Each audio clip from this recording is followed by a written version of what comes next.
Welcome back, everybody. You are listening to the Agronomist Happy Hour, and we hope you guys had a happy new year, because we are ringing in just a couple days into the new year now when you're listening to this, and we have a fun episode in store for you. So we are going to call this our Friends and Family episode, ringing in the new year. And so we'll get to introducing our friends and family to the podcast here in just a moment. But first, as always, we want to thank our friends and sponsors. And so we have just one extra to mention at the beginning of this. So, as always, Darren Wentz, Keith Axman, we really appreciate the music. It's awesome. And then our sponsors, Farm QA, who make digital tools for agronomy. And so remember, if you're looking for a tool to organize your day, something to keep your notes organized, something to keep in communication from a consultant to their scouts, a consultant to farmers, farmers to applicators, retail agronomists to applicators to farmers, they have a tool that can organize your day and make it much simpler. So if you have any interest in Farm QA, make sure to get a hold of Ben Munson. As always, his information is in the show notes, or you can go to farmqa.com to learn more. And then also our special friends at Lake Region State College, who are being ever so gracious to give us a space to podcast. Actually, as Preston had shared with us, so Preston Sundin was a guest of ours on the podcast very early on. Mm-hmm. And Preston is the director of the Precision Ag Center, the Hofstad Ag Center here at Lake Region State College. And they have this really, really cool office room within the Hofstad Ag Center that he calls their podcast room. So what more of an appropriate place to have a podcast but in Lake Region State College's very own podcast room. So thank you, Preston. Thank you, everyone at Lake Region State College, for having us. And we're really having a great time breaking in your guys' podcast room. This is a great place. So just wanted to make sure we said thanks. Ready to podcast? I think we're ready to podcast. Let's do it. Oh, yeah. So, like I was saying earlier, we have friends and family with us today on the podcast. Not only friends and family, there's going to be a lot of tie into this. We've got a lot of things to talk about. This is the beginning of the year. You would have seen all these videos from Agronomy on Ice or related to Agronomy on Ice coming out. There's going to be Bridget Riedel's Tweet Up. There's going to be a Vintage Ag Swag. There's the Food Wars. There's the Ice House from Lake Region State College that you would have just seen for the first time. And you would have seen myself and Jason talking about the Agronomist Happy Hour Virtual Ice Derby. And with us in the room, the friends and family are representing the company who sponsored this very tournament, or this fishing derby. So we have friends and family who are representatives of Brevant Seeds with us, who have so graciously sponsored and provided us the funds to pay for the measuring boards that are going to be used in the Agronomist Happy Hour first ever virtual ice derby. Oh, yeah. So you can hear just the pure excitement in the room for this. I want to introduce kind of everyone that's in the room that you guys don't know. So I'm going to go from my right, and we're going to have Lewis Coupler, who is a retail product agronomist for Brevant Seeds. Just want you to introduce yourself. Where are you from? You from North Dakota? Are you from somewhere else? What do you do? I'd love to know a little bit. I grew up in Oregon, believe it or not, and I lived there till about 22, 23, 26. I worked for Wilbur for 3 years, Wilbur Ellis on the West Coast, and it was a great experience. And eventually, in 2007, the worst time to quit your job, I quit my job, and I moved to North Dakota, believe it or not, and I applied for 3 different agronomy facilities. One was in Moses Lake, Washington, one was in Mott, North Dakota, and the other one was in Baton Rouge, Louisiana. And eventually I decided, after interviewing at all 3 of those places, I got on a plane and kind of hopped around and interviewed, and I went to Mott, North Dakota at the Mott Equity Exchange, and I interviewed with, I want to say, 7 or 8 farmers. And I thought that was so cool that they would actually entertain some kid from Oregon that didn't know poop from Cheyenne and would entertain talking with me. And I mean, granted, I had a good resume. I had been around the block a few times. But I also knew that I wanted Midwest experience. My plan was I'm going to move to North Dakota, get my resume up for 2 years, work work the trenches and be a good agronomist, as they would say. And eventually, on that 2-year mark, I met a woman, and that sealed that deal. She's the love of my life. I love you, Holly. And she really is. I mean, it's been a great life, and now she doesn't listen to this, does she? She will. I guarantee you she will. But I've been in North Dakota now for over 10 years, and I have no intentions of moving. It is secretly, in my opinion, the best state in the union to live in. The Beach Boys are right. Those northern girls keep you warm at night. So, but yeah. So then I worked at the Equity for 8 or 9 years, and then eventually I switched gears and came to work for Corteva when they launched that seed brand Brevant, and it's been a great experience since then, and I can't complain. But yeah, that's the short and dirty of it. I like it. Moses Lake, Baton Rouge, Mott. Yeah, Mott. Talk about completely different. It's funny, just forms of agriculture, right? Yeah. My grandmother. I told her, I was like, hey, she was in her 80s at the point. She's since passed. God bless her soul. But I told her, I said, I'm going to move to North Dakota. And she says, why? Everybody walks there with the slant because the wind blows all the time. And I'm like, yeah, it's wonderful. And then my mother was just appalled. You should have seen the look on her face. And hey, my dad was just like, hey, it sounds like a good adventure to me. I was like, yeah, right. And it has been a great adventure. And your parents, are they still in Oregon? No. So this is crazy. No. So when I came back from my freshman year in college, my parents had to drop the bomb that, hey, we're moving to Mexico, and you should get your stuff out of the house because whatever you want to keep, you need to keep. And so then they lived in Mexico for 10 years, and we had our first kid, Waylon. They decided that, maybe it's not such a good idea to take an infant into Mexico. And they didn't live in a bad part of Mexico or anything, but it was still off the beaten path quite a bit. This place called Barra de Navidad, the Christmas coast. It was a beautiful place, but now they live in Arizona. So I just spent a week with them in my house, which was an experience. I love them to death. They're great people. They're very considerate, and it's not that bad. I always joke about that, but it's been 5 days of pure joy. Well, like you said, once you spend any time in North Dakota, your resume will glisten. It has to, right? North Dakota is I an love amazing this, place. I love this confidence, or is it arrogance? I'm not sure. I love it, man. Where in the world can you go hunt pheasants during the day, and then as the golden hour runs around, you can go hop on a boat or go hop on the ice and go drill a few holes and catch some fish at the same point in time? I mean, the outdoor activities here are amazing, to be frankly honest with you. So my grandparents never said, oh my gosh, North Dakota, that's where you're going to go. But I grew up on the western side of Minnesota, so close to North Dakota. I guess some people from there would consider that just part of North Dakota. But my wife, who is from Arizona, and half of her family's from Florida, where they spend most of their time. So this is where it's getting to. She moved to North Dakota to go to college. Her grandfather, at the time, he just didn't quite understand that. He was an Air Force pilot for a lot of years, and so he's been stationed in a lot of places. They were in Michigan for a while. They were in Hawaii. They lived in Florida for a while. After he retired from the Air Force, I know he was in Saudi Arabia, I believe. He worked for Lockheed. Oh, wow. Yeah, he was like the vice president of Lockheed in that country. But he'd been all over the world. And then when he finds his granddaughter, decided to go to school in Grand Forks, North Dakota.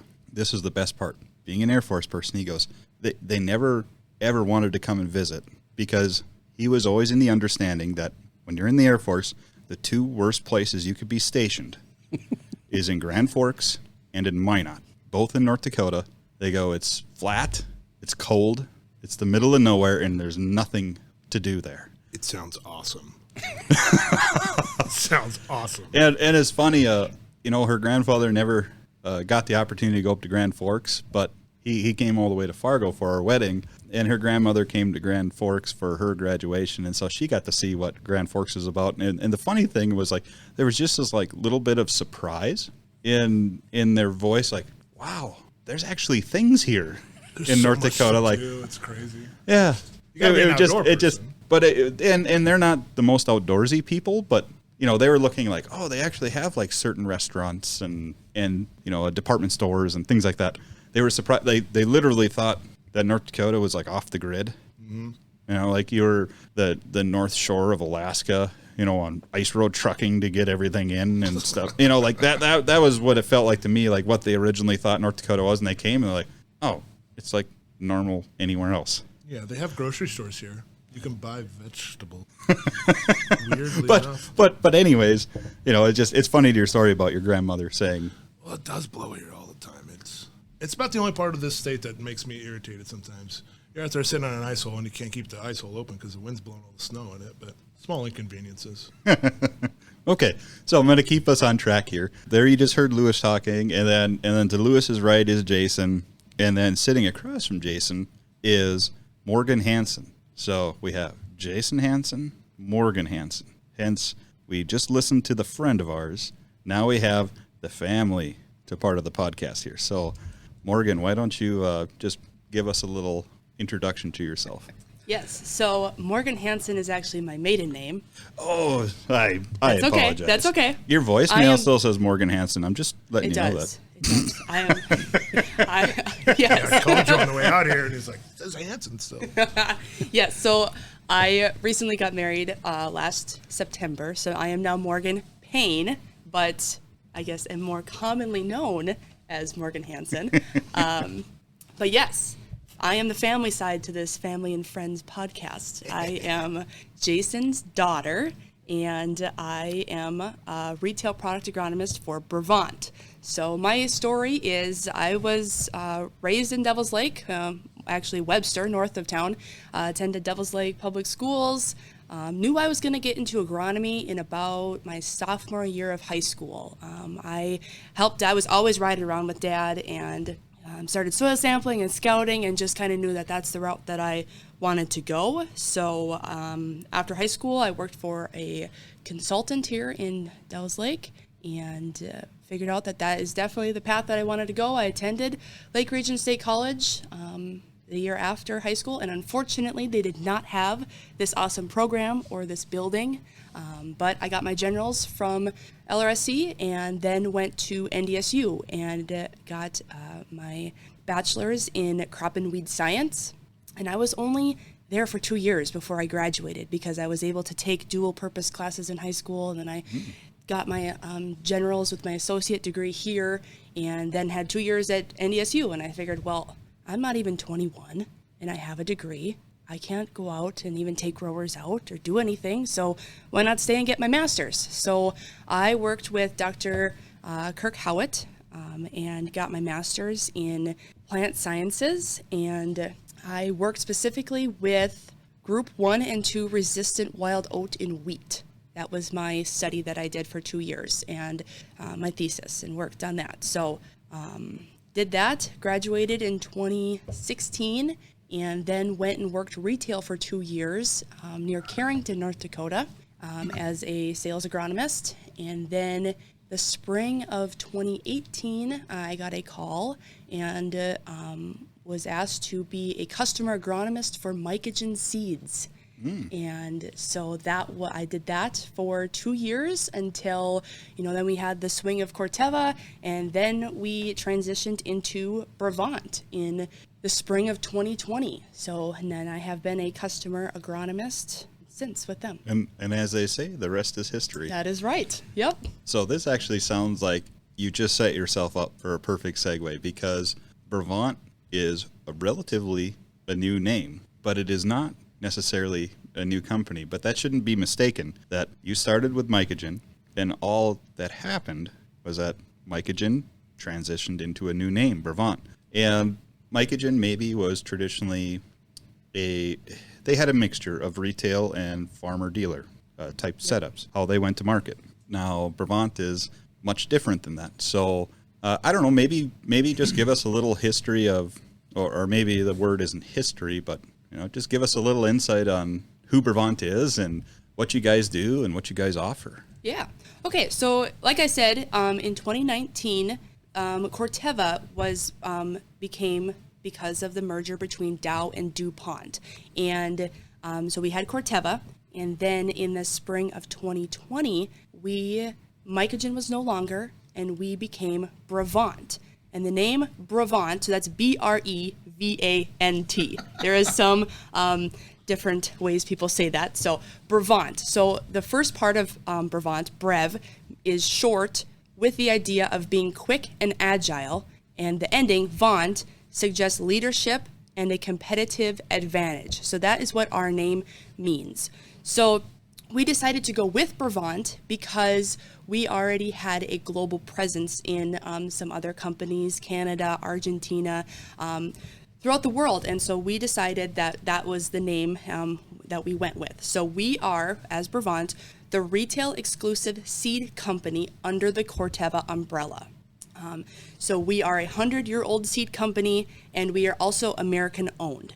And with the merger between Dow and DuPont, we have the largest germplasm available. So we have crosses that we can make and industry-leading products that we have out there for our growers.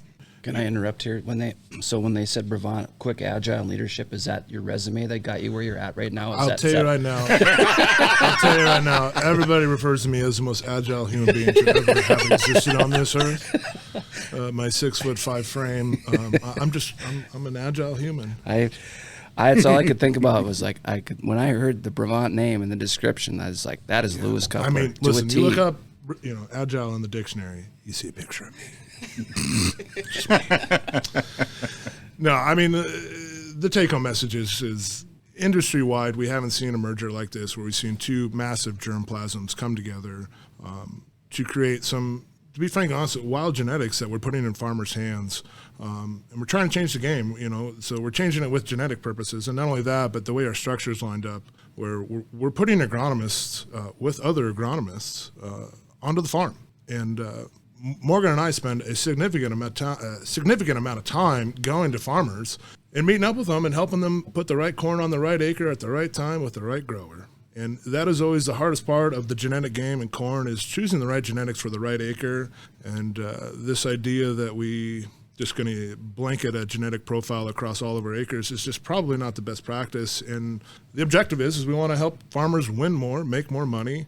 And when farmers win, everybody wins. And that is our objective. And so to better do that industry-wide, we need to have industry professionals like Morgan and I, and you guys, to be frankly honest with you, spend more time putting the right acre with the right genetics. And that's what we do. And I think we're very good at it. Toot my own horn, toot. But yeah, that's the objective. And to do that, that's what we got to do. Gosh, you are quick and agile. Oh man, you should see me. You should see me on a pair of ice skates. That was something that I brought up to Dow Agrisciences, because that was Mycogen was a brand that if that brand wanted to get to where they need to go, it had to make a decision if it was going to be retail or if it was going to be at where Mycogen was at, predominantly farmer dealer kind of a thing. And I think this route, in my opinion, is a good choice. I mean, you still got different things in different areas where there's still some changes and some similarities. But yeah, it's very interesting. Who would ever thought that you would have had Dow and DuPont merge, right? It's pretty crazy. Right? Yeah.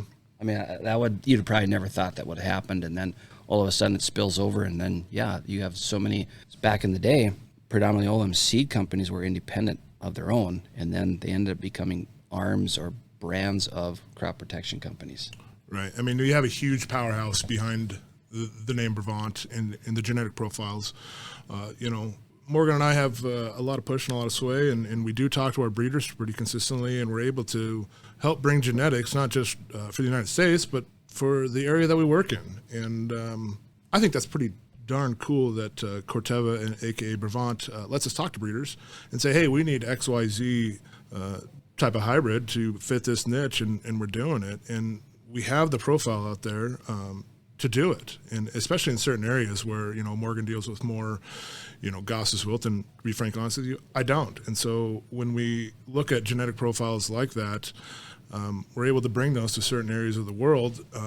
Once again, help farmers win.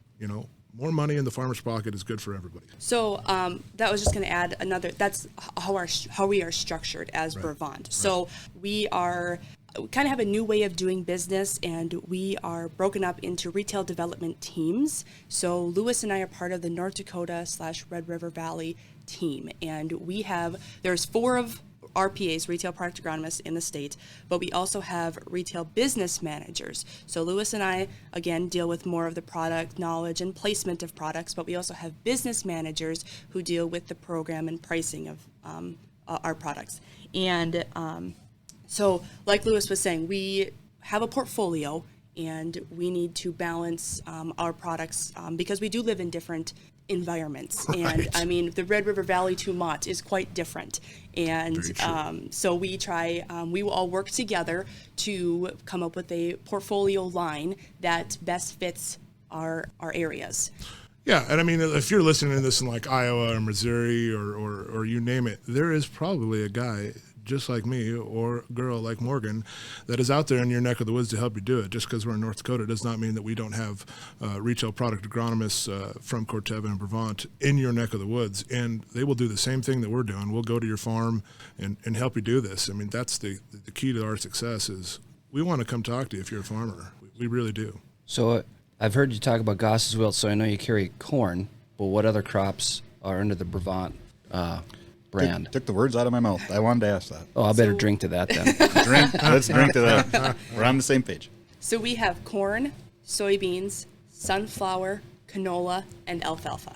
Okay. Are the 5 crops that we deal with. Gotcha. I knew the sunflower, and I kind of knew the canola thing because Jason and I, I don't know how many years ago it was now, but we both went to, what's the big egg show in Canada? Egg in Motion? Egg in Motion. Yeah, Yep. AIM, the AIM show. Yep. And so this is funny how this has come full circle now, how friends and family are now employees, agronomists, working for Brevant, because I remember me and Jason walking around the show, and there's this Brevant station or booth at the Egg in Motion show, and obviously when you're in Saskatoon and you're at AIM, what's the number 1 crop in Canada? Canola. Canola is king. Yeah. And so it was all about Brevant. It was all about canola. And we're like, oh, okay, that's neat. And then just see ya. Turned around, walked to the beer garden. Yeah.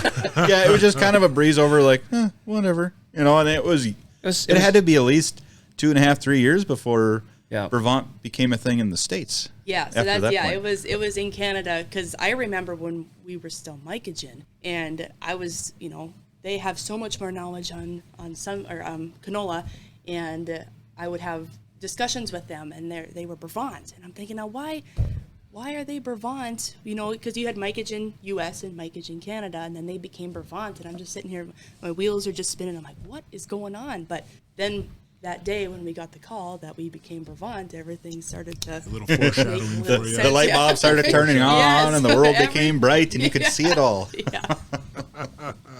No, but it's been a good transition to Brevant. It's the structure has actually been really nice to work with internally, which I feel like reflects well on the farmer, which is who we're working for. A lot more understanding and transparency. Balance. Yeah.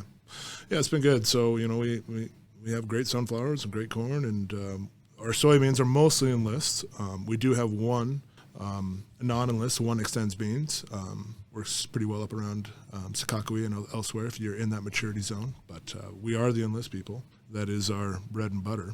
So what if I'm in a 78 to 77 to 82 day? What's a corn variety that I should pay attention to?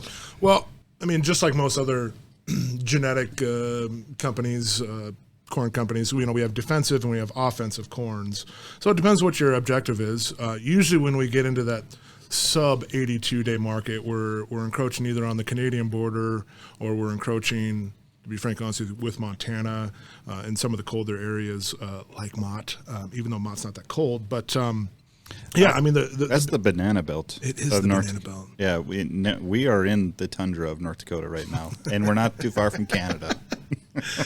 Yeah, no, it's pretty decent down there most of the time, except the wind.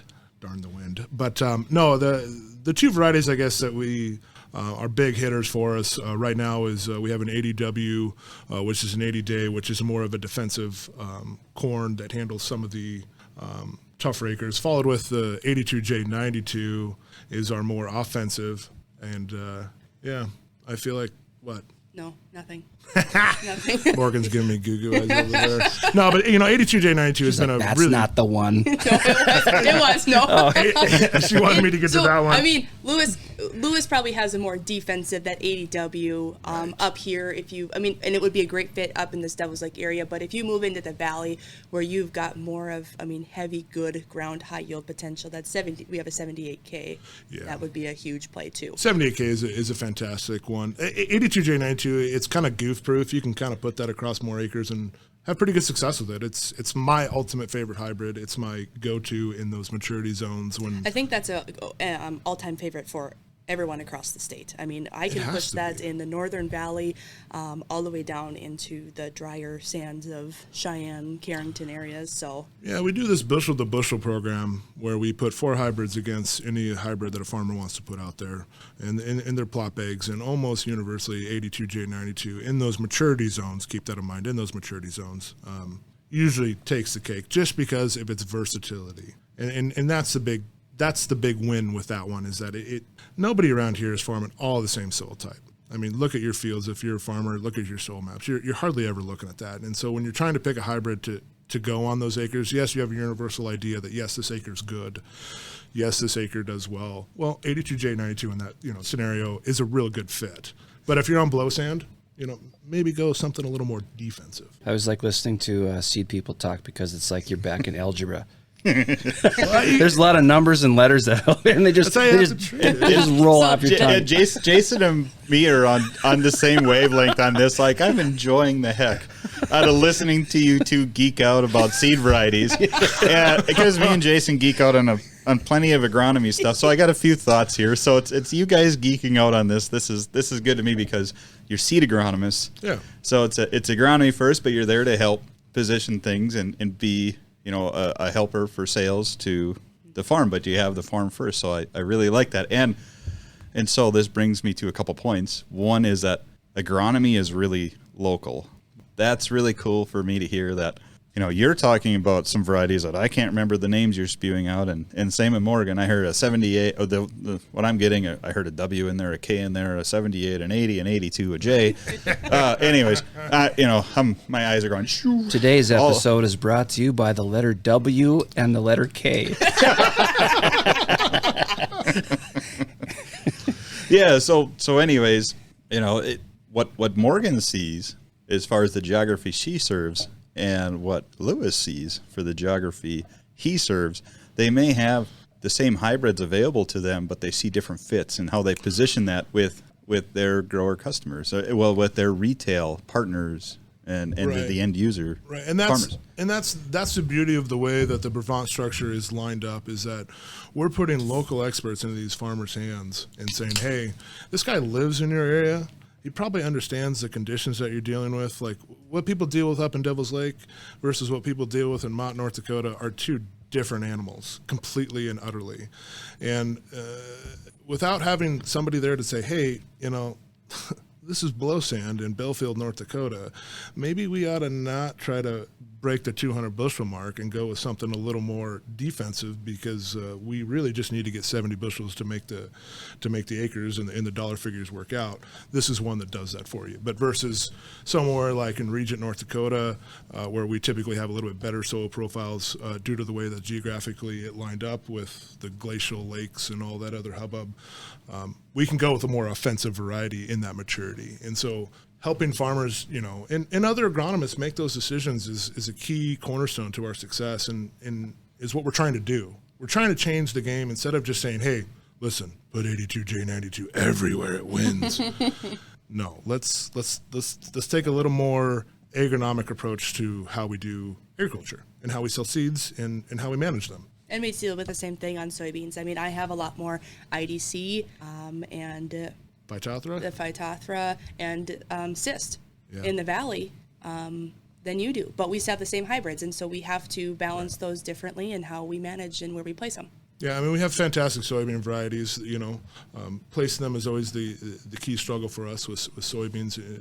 It's a unique animal in North Dakota. I see it as a fun challenge. It's a mountain to climb, man. You have the eastern part of the state or the northern part of the state where Morgan serves. You guys were talking about offensive and defensive. Now, I'm going to play my little knowledge, if it's any knowledge at all, on seed. But I think offensive, defensive on soybeans. Defensive on soybeans is all about your agronomic traits. So you're dealing with diseases. You're dealing with other factors. So like, cyst, soybeans, SCN, salinity, Phytophthora, IDC, all that. Those are the issues you deal with. The heavy clay soils, with the higher rainfall, the more moist soils, the higher productivity soils. You have to run a defensive hybrid just to gain your yield. Where as you transition west, there's like a gradient of sorts, I would call it. Yeah, that's a fair assumption. Yeah, and the more you move west, typically the less you deal with those agronomic issues, and you can really run with a true variety that is more offensive, which generally what happens is if you have this perfect breeding plot site where it's got good soils, it's well drained, it doesn't have any of these like diseases or other agronomic issues, and it's just this great piece of dirt that can grow excellent soybeans, you get to see, hey, what's this one that can just win everywhere? It just exceeds so well. But then all of a sudden you put it on something that's a little more challenging. You have Phytophthora, you've got disease, you've got SCN, you've got high salts, whatever it is. Those things have a tough time growing in that soil. And so you have to start breeding in these defensive traits. And because of those traits that come in, they usually drag it down on yield. But there's this like weighing out factor where you have more disease, you still gain your yield by having those traits. But if you take that same product, that same seed variety, and you move it west where there's no disease, right, then all of a sudden those really start to show up where all those extra traits that were breeded into there were kind of taking away energy to focus on what those traits were doing, protecting that plant and not pushing it towards yield. And so what you look at as a good variety is way different from what Morgan does. I guess that's where, right.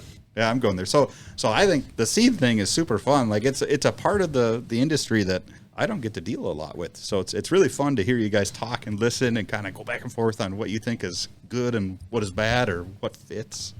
When you go through and listen to this, I think the intensity picks up when they get right to the varieties thing, right? Yes, yes, it gets right to the back and forth. The numbers it talked of. It's fast. It's like super excited. That's okay. I like that stuff too. Our world revolves around it. We breathe it every day.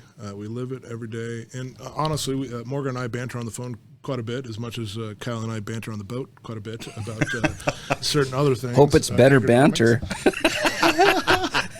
Usually there's a lot more swearing involved from me, not from him, but from me. And we definitely don't talk variety numbers and all that. I don't like to talk shop when we're having fun, which to me is a great segue on this. So, can I back up the segue? Yeah, you better back. Yeah, just real quick. So, reverse. Yep. Just as a trend for 2022, has there been more interest? Yeah, we got higher fertility costs. What has been the trend with from your guys' standpoint? Corn, beans, sunflower, canola.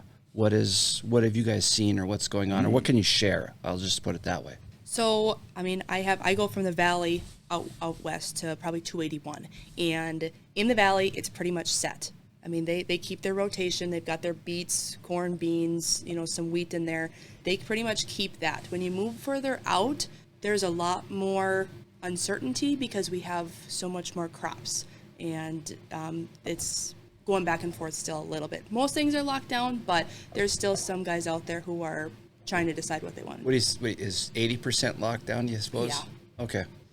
Yeah, I would say there's a little. Yeah, the farther west you move towards Montana and across North Dakota, the more guys haven't quite made up their mind, just because the ROI, the return on investment per acre, is a little bit in flux with the commodity prices right now. Specifically, anhydrous ammonia. It's an elephant in the room that we're all kind of thinking about. But at the same point in time, I would encourage you, if you're a farmer listening to this, I punch in numbers constantly to see what the actual dollar figure would be. Corn is still is still a good bet if you can grow corn. And so the vast majority, I still think that the vast majority of farmers out there that grow corn consistently are still going to grow corn. They're still talking to us about corn. Corn is romantic. It's a romantic crop. It's fun to grow. It's really fun to harvest. And honestly, I think it's fun as an agronomist as well to deal with. But I would say we're certainly seeing more of an influx of bean acres than we have, especially from last year. Now, That's just I think it's because of the anhydrous ammonia price, but then I'm also not a super marketer or anything along those lines. I spend more of my time looking at genetics and placing the right variety on the right acre than I do looking at other aspects of that. But I would say soybeans are definitely on the up and up right now. Yeah. But these guys are still going to go corn. Oh, yeah. It's still a profitable endeavor. Well, and it's no different than things we've talked about on previous podcast episodes. Soil test, take inventory of what you have for nitrates. We came off a drought year. We have relatively high nitrates depending on the crop, depending on the geography, depending on the region within the state. And the drought happened more than just North Dakota. So wherever you had the drought, if that's up in Canada to our friends up north, if that's to our friends to the west in Montana, if those are the folks in South Dakota or further east. Anyways, there are higher nitrates.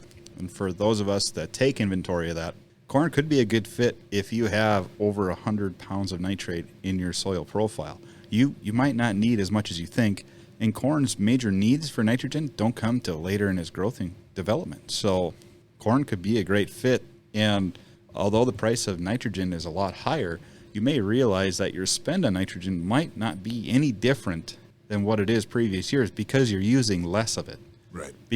But you have to know with precision, hey, what, like I keep saying, take an inventory, take a soil sample, know what your nitrate levels are, and know how you can work with that. So, anyways, we're segueing again. Is that the trikes that we like ride around? No, they're trikes. That's Segways have 2 wheels, trikes have 3. Segways have 2 wheels. That's okay. Yeah.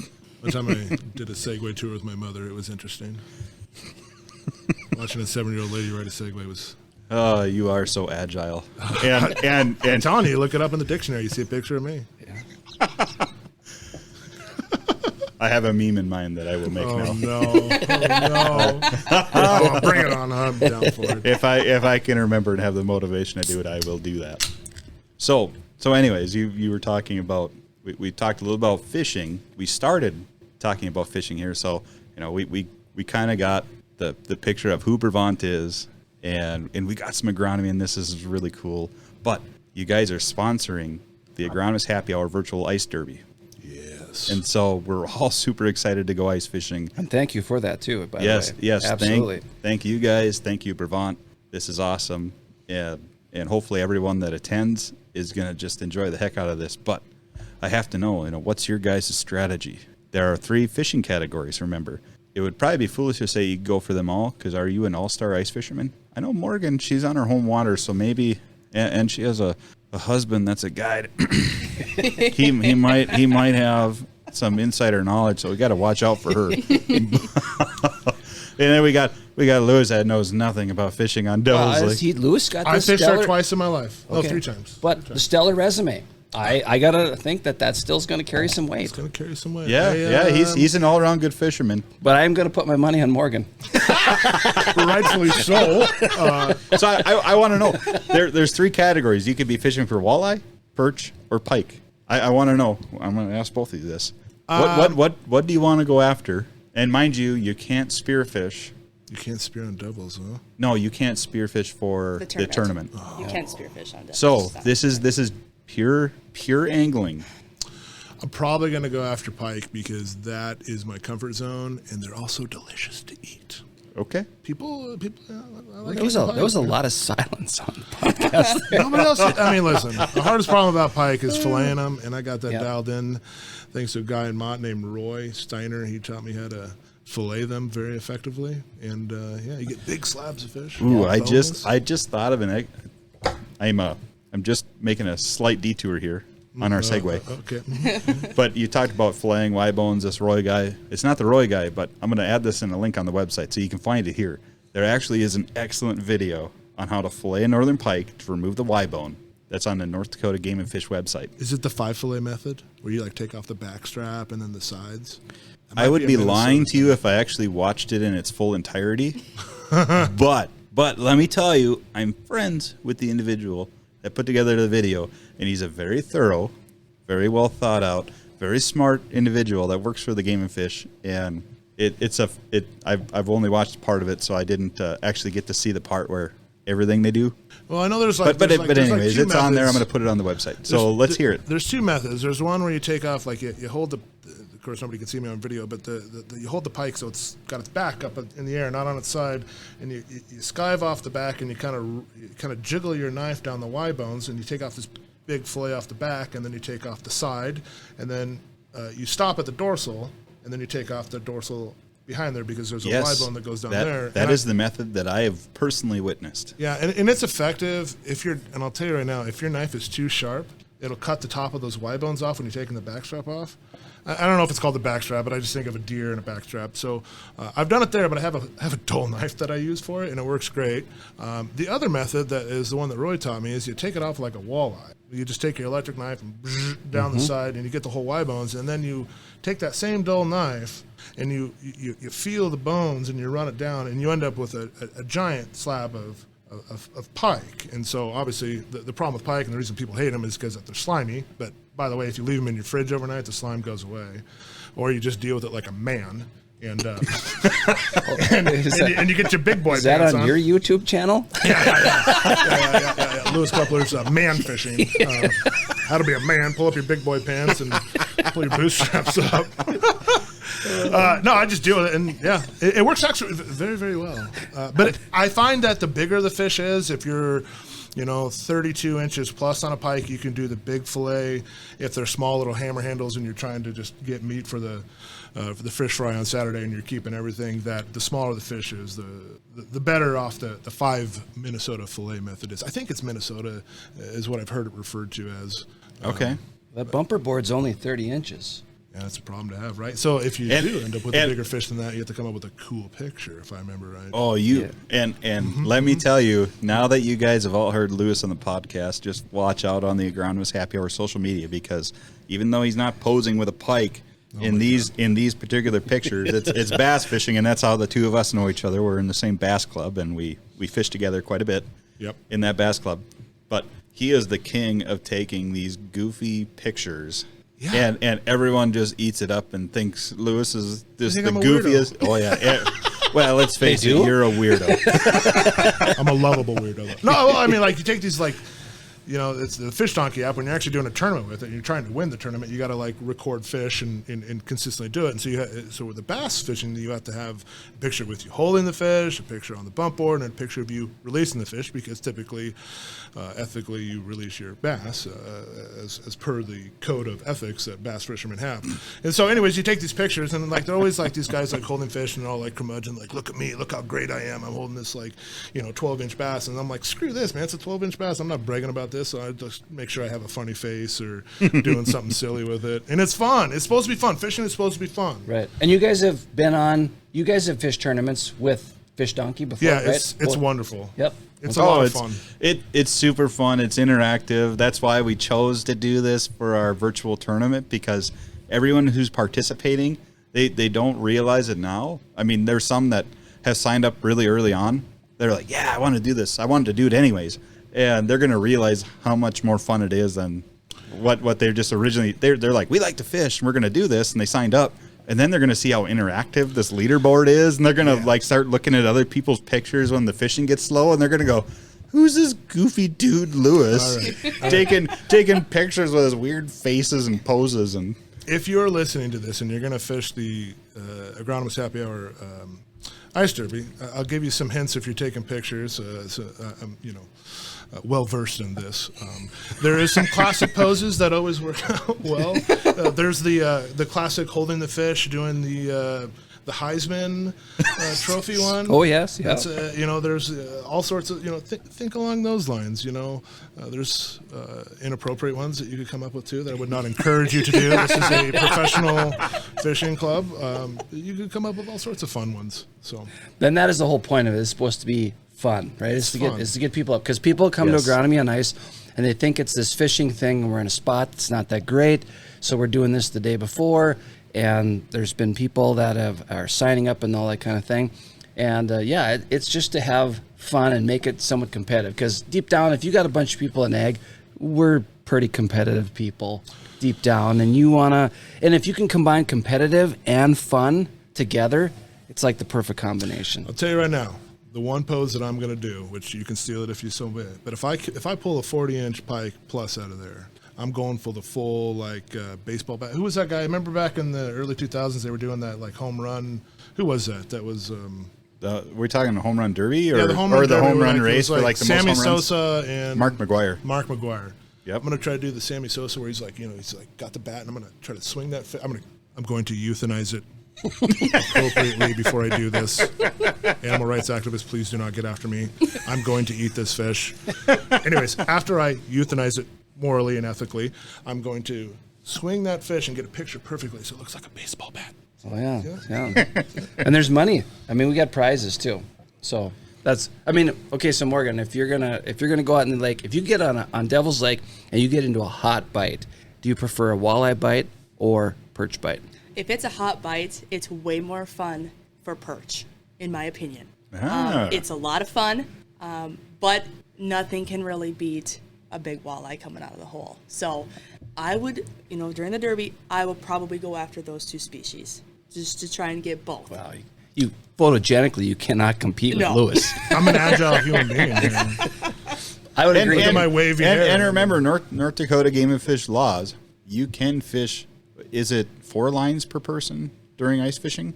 Yes, it's 4 lines. I think it is, yeah. Now, I'm going to say it's 4 lines per person because I'm quite positive it's that. But remember, it is everyone's individual responsibility to understand the North Dakota Game and Fish laws. So what we say here, although I believe to be 99% accurate, there's the 1% doubt in me that I just want to make sure, disclaimer, but you can fish 4 lines. And so I like to fish with a couple lines inside my shelter. If it's cold, if I'm just on top of the ice without a shelter, even better if it's nice out. I'm really, fingers crossed, hoping for that. But you could be setting up tip-ups. So you could be multitasking and wait for those flags because nothing's more fun than chasing a flag after a pike. Yeah, I don't know what I'm going to do. I'm gonna call an audible. Oh, I typically run and gun, but I probably won't do that since I am representing Brevant. It's not going to be appropriate for me to be running around on a snowmobile. Appropriate, Mach 1. yes. There's no room for appropriate on this fishing derby. Let me tell you. I got friends coming in from out of state that I think I'm going to bring along with me so that because they want to come in and fish. I think I'm going to bring them along with me and do some stuff. But I would agree. If it's a hot bite, I would prefer perch because it's such a fast boom, boom, boom type of thing. Yeah, if there's a school underneath you, you can't get you're probably fishing with a tiny little, because sometimes they're pretty finicky, and you can't get your line down the hole fast enough, close your bail before they bite again. Right. And that is so fun. But if you've got one on and there's nothing like the walleye thump on your rod, if it's like, oh my gosh, and I would love to have a heart monitor. They should have that up on your screen, your heart monitor, so when you catch one, just to see what happens with that. And there's no better proof of this than the videos of Jason catching a good walleye. And just go into the Agronomist Happy Hour Instagram. You'll see the video of that. But I mean, I never see a person get more excited than Jason. There's a lot of wooing going on. It's like I'm at a basketball game. Let's just put it that way. So that would be the best explanation. If anyone knows Jason, he's also way into sports, and everyone in town and Devil's Lake knows him if he's at a basketball game. Well, another thing I want to bring up here. So you guys don't see this that are listening, but on the table we have this fine culinary display that Lewis has brought. And I think you just need to describe here. You've got 3 items that we've been featuring. So, well, I brought some local delicacies from the southwest part of North Dakota, and one of them I thought was a North Dakota thing, and it's not. But we'll start off with we have some jalapeno cheese summer sausage from Diamond S Meats, which is in the middle of nowhere, north of Lemon, South Dakota. But it technically is in North Dakota, so it's still a North Dakota treat. I think it's the best summer sausage in the world. It's very good. Diamond S Meats. Lemon, South Dakota is where they're out of. And unfortunately, you can't buy this online. I don't think you can buy it online. You gotta go. You gotta. This is you one of those. Actually, I take that back. They have like a cooler truck that they drive around in some of the fairs and stuff. I've seen them there selling it. You might be able to buy it there, but if you ever have an opportunity to look them up. And take your deer there, I would highly suggest it. All of my family take our deers there, and it's been wonderful. I've been going there for 10 years. This guy's name, the owner's Brad. He's very down to earth, and I'm not here to broadcast their name. Maybe I didn't even tell him I was doing this, but there you go. It's fair. I'm not really a summer sausage person because we've been on so many camping trips. Morgan and I, it's like we're summer sausage out. This is spectacular. I think it's good.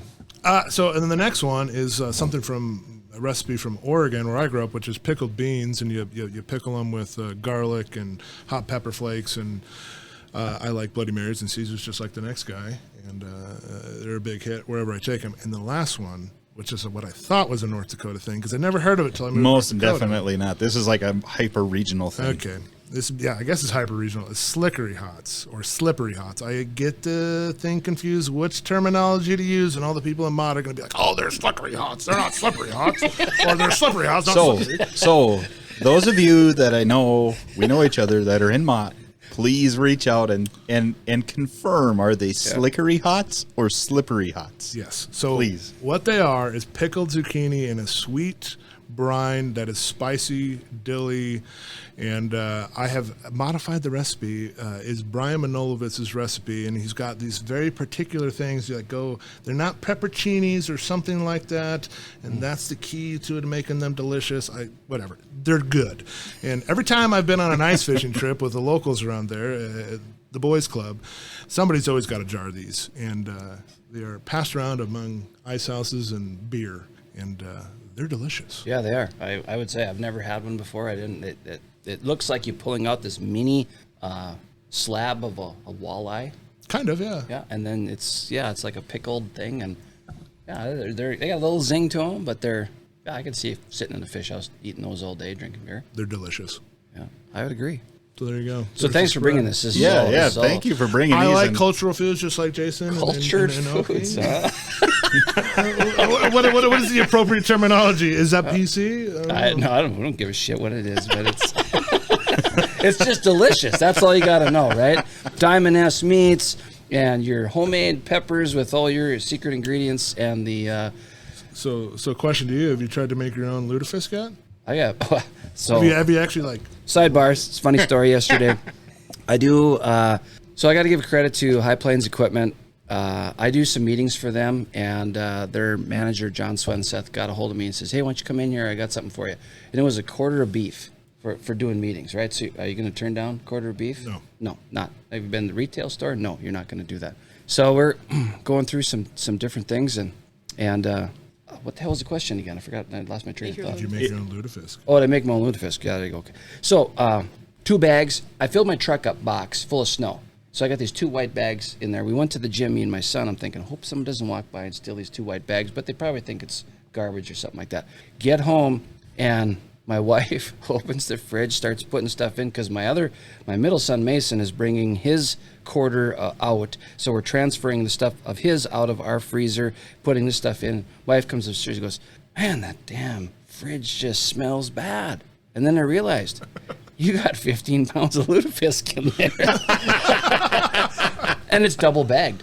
It is, And it still leaks through a double bag? It still leaks through. So that's that you know it's good. That's how you know how. it's good. Yeah. No. So we'll power that down here. We'll have lots of fish to eat during Agronomy on Ice, because Lake Region Anglers Association is doing a fish fry, and there'll be a lutefisk, and there'll be all that kind of stuff. So it'll be a good time.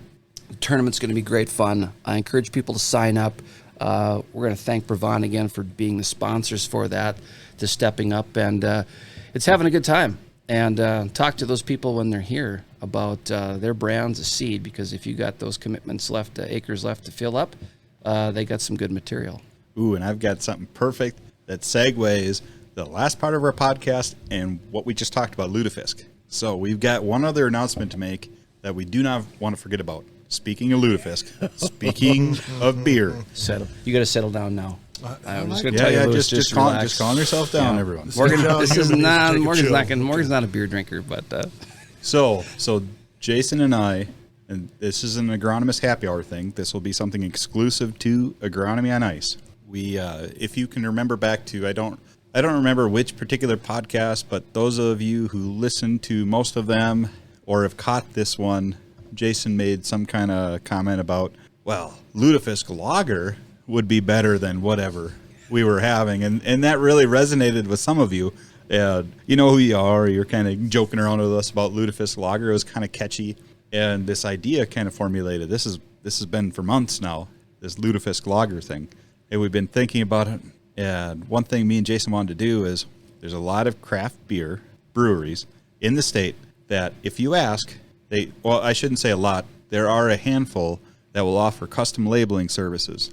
And so they'll take their beer and you could put your label on it. It's pretty cool. Yep, it's pretty cool. And so had a good friend of ours, Aaron, put together a label for us.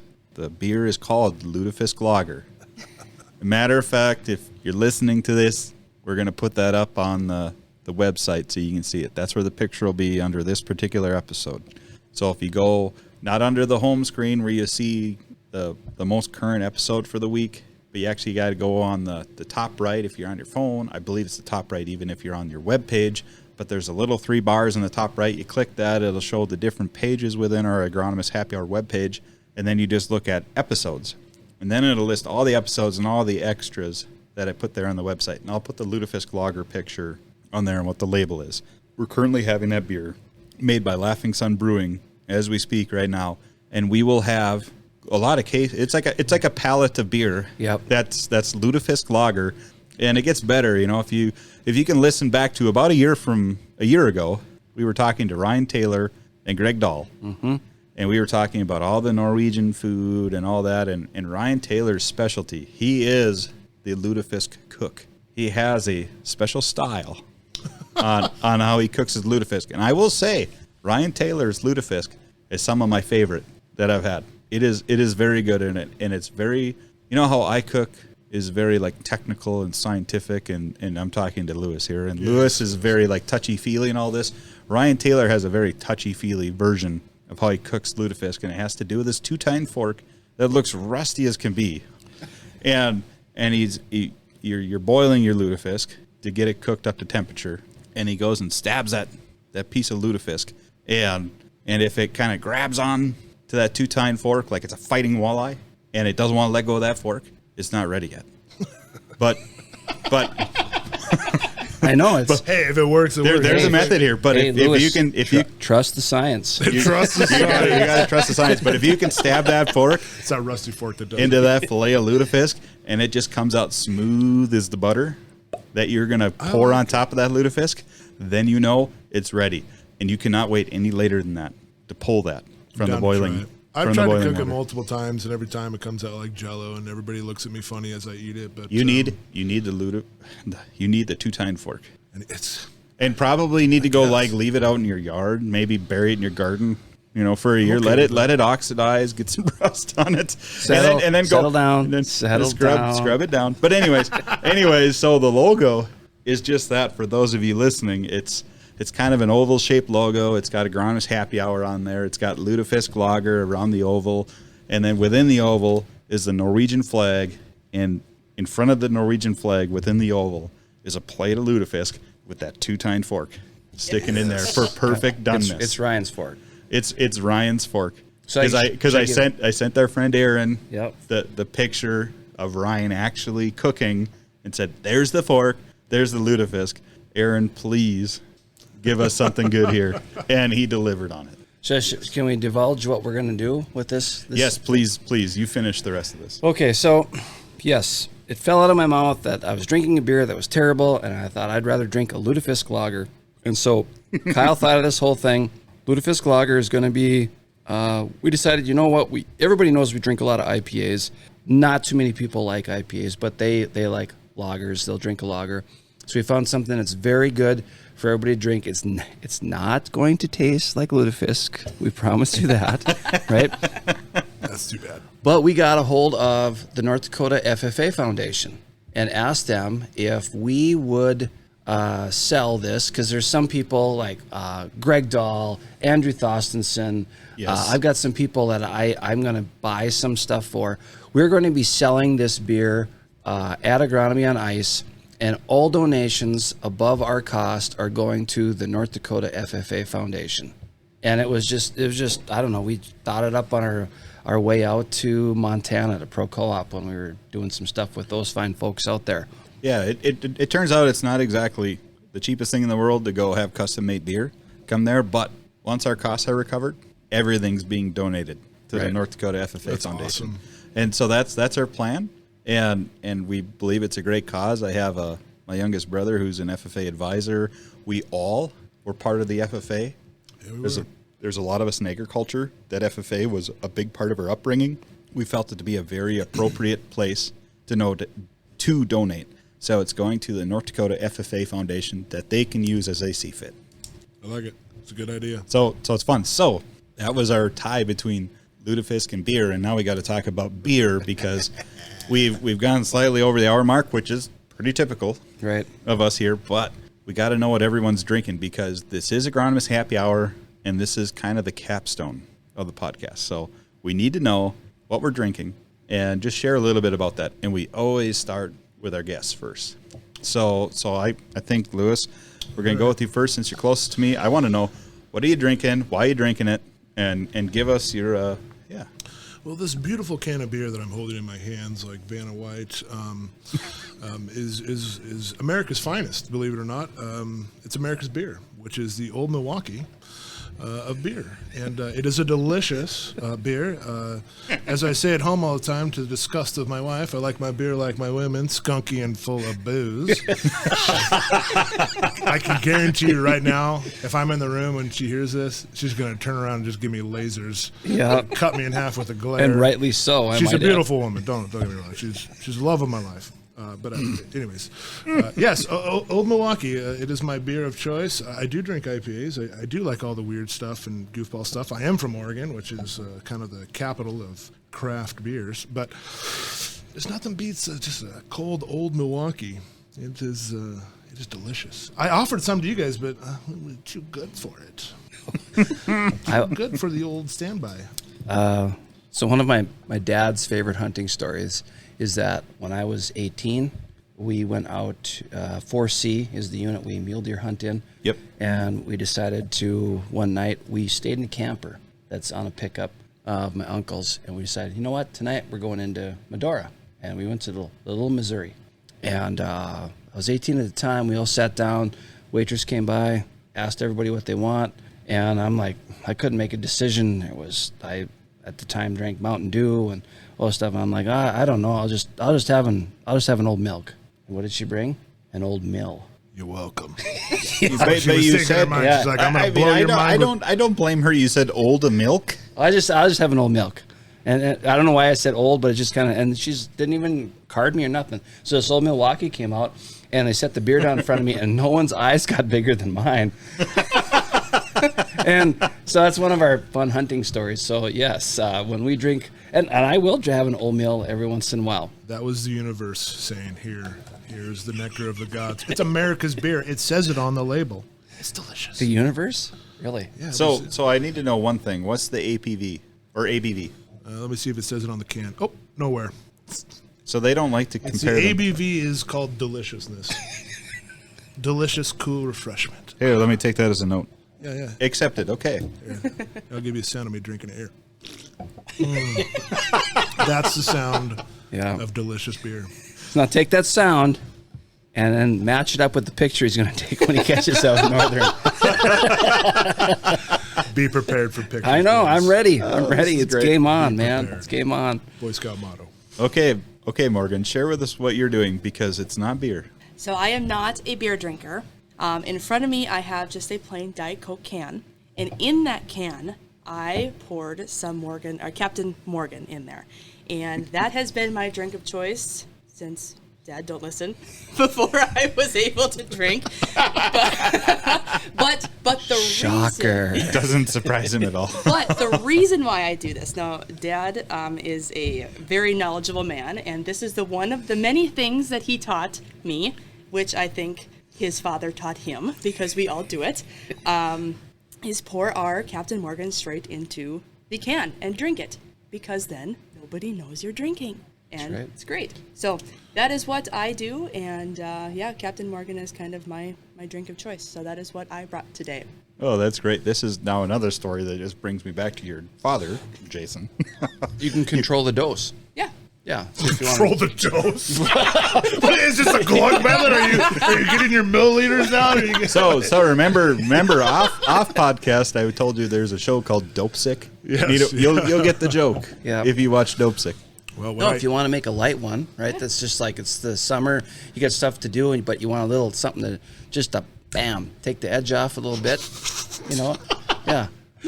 And then you just do that. We always did that. What we used to do is we take Coors Light, drink Coors Light, and then you take a can of Coke and cut the bottom of the can of Coke, and it slides perfectly over a Coors Light. There you go, kids. Listen up. Wait, don't. So Jason's other favorite drink that he likes to have, that I believe I was the one that introduced him to this, because I think before that he maybe was a Morgan, maybe Diet Coke person. I drank a lot of Diet. I haven't had Diet Coke now since it's been probably going on 5 years. I just quit, and I drank predominantly Diet Coke and rum, Diet Coke and Grand Canadian. That was I introduced Jason. I believe it was me. Yeah. Yeah. Okay, it was. I'll Yep. take credit for this. Yep. I introduced him to something way different that revolutionized something for him. I'll say was Black Cherry Windsor. I don't know. It's not what you think it is. It is not what you think it is. It is definitely the most bottom of bottom shelf liquors that you can find. But I will say we were fishing Freilich Dam this summer, and there's this wide spot in the road south of Bismarck. What's that place called again? St. Anthony, St. Anthony's, and there's a really good restaurant there. the Rusted Rail. Is it the Rusted Rail? No, wait, that's Cole Harbor. What the heck was it called? I don't know. It's in St. Anthony's. It's delicious. You should go there if you're ever around that. It's a wide spot in the road. It really is. But we Yes. went there, and you and I drank Black Cherry Windsor, and it was actually very refreshing. it's not what you think it tastes. So No, it's actually And shockingly the good. best mixer for Black Cherry Windsor is water. Yep. It's very North Dakotan. And so when you use a water bottle, it's hard to hide that you're drinking just water when you have a little amber liquid that. That's why you would do it. You get the old apple juice container, you pour it out. Now you're hearing the quick and agileness Very of Lewis agile. Coupler. If you ever see me drinking an apple juice, you should be looking at me You should be funny. questioning. Yeah, because I don't drink apple juice. Oh, okay. So this is good. So, anyways, Black Cherry Windsor, kind of a fun one. And then we transitioned into the whole beer thing. And so I guess I'll let Jason kind of talk about what we're drinking, because Jason picked up the beer. Both of us are drinking the same one. And Right. so I'm trying to find this because it doesn't have. I didn't see where it was listed on here. The ABV. I found it. Oh, you So, did? Yep. Okay. It's on there. It's 8%. Oh yeah, that seems about right. Yep. Yeah. So since Lewis picked up the America's beer, the universal standard, we decided to go with something different, and I ran over to our local place in town here and picked up some Half Brothers Brewing. It's called Garage Band King. It's a double juicy IPA. I've never had it before. It's super sweet, super smooth. It's very good. Of course, it's in a 16 and it's an 8%. So it's we'll have to figure out the BLE. We'll get that posted to the website. Oh, I have it right now. I did the math earlier. So the BLE of GarageBand King, if you're doing my method, which I'm just going percent by percent, it's a 1.95 BLE. So if you were drinking 12-ounce cans of this, it would be the dang near the equivalent of drinking 2 Busch Lights. But if you do Jason's method, which he's going to the full amount, Which is the right math. Just right now. then it is a stout 2.6 BLE. Boom. Only agronomists would take that down to that level. I heard you guys 2WK797. Don't be jealous of the brain power that is in this cranial capacity. I'm just glad you brought all this food because it's so good. Yes. We do appreciate it. Well, we appreciate you doing that. We appreciate you sitting on the podcast, and we super duper alley ooper appreciate you being a sponsor for this. Well, thank you for the opportunity to do it, and we talk to you guys way more often than we probably talk to anybody else. At least I talk to Oki at least about once a day. More normally about fishing, but Oh yeah, it's giving you crap or fishing, or both. Giving you usually crap both, about fishing. Usually both. Yeah. Yeah. Well, I personally, I buy from people I like, I trust, that type of thing. So this whole thing, if you're into fishing, if you're into having fun, check out BrevantSeeds.com. Find Morgan, find Lewis, find Diamond S Meats. Diamond S Meats. Right? Yeah, and I'll give you one last little plug for Brevant. Listen, there's guys like us all around the country that do what we do. If you're a farmer listening to this and you're down to try some of the latest and greatest genetic profile that we have to offer at a retail level to farmers, look up your local retail product agronomist from Brevant. You can check that out on the website, Brevant.com, and you can find a guy like me or a girl like Morgan and call up your local agronomist and have them come out to your farm. We love to do that. It is always the hardest part of our job is talking to farmers and getting them face to face. And if you give us an opportunity, we will help you out and make you the largest return on investment that we possibly can. That is a great ending note. So go check out your retail product agronomist, whoever that's local to, whatever state you're in, whatever area you're in. And you can find them on what, Brevant.com? Brevant.com, yep. Excellent. Okay, so look at Brevant.com. And I will say with that, as always, I'm glad that you guys are listening all the way to the end, listening to our banter, our fun, shenanigans, the dumbfuckery that happens at some points. But we really do enjoy it. We really appreciate you. And we're going to say cheers to this week. Hope that you all had a happy new year. And we will catch you next week on the Agronomist Happy Hour. Cheers. Cheers. Cheers. Cheers.